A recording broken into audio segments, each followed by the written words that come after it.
Core CPI, Consumer Price Index, measures the change in prices of goods and services, excluding food and energy, which tend to have volatile prices.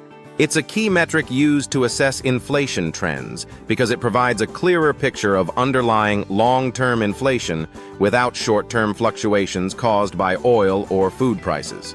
Influence on monetary policy. The Federal Reserve closely watches core CPI to determine inflation trends. If core CPI is rising faster than expected, it may signal the need for higher interest rates to control inflation. Conversely, a lower than expected core CPI might indicate easing inflation, reducing the pressure for rate hikes or even opening the door to cuts. Impact on interest rates. Higher interest rates can lead to higher borrowing costs and slower economic growth, which can negatively impact stock prices. Growth-oriented sectors like tech are particularly sensitive to rate changes. Market sentiment.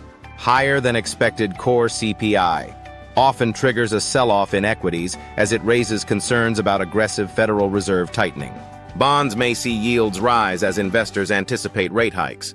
Lower than expected core CPI can boost stock prices, especially in interest rate-sensitive sectors, as it reduces the likelihood of aggressive monetary policy. Sectoral effects.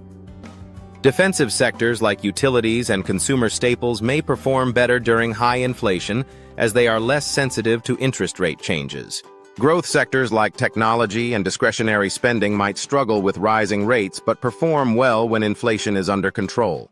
Core CPI reports can lead to volatility in the market as traders and investors adjust their expectations about future Fed actions and economic conditions.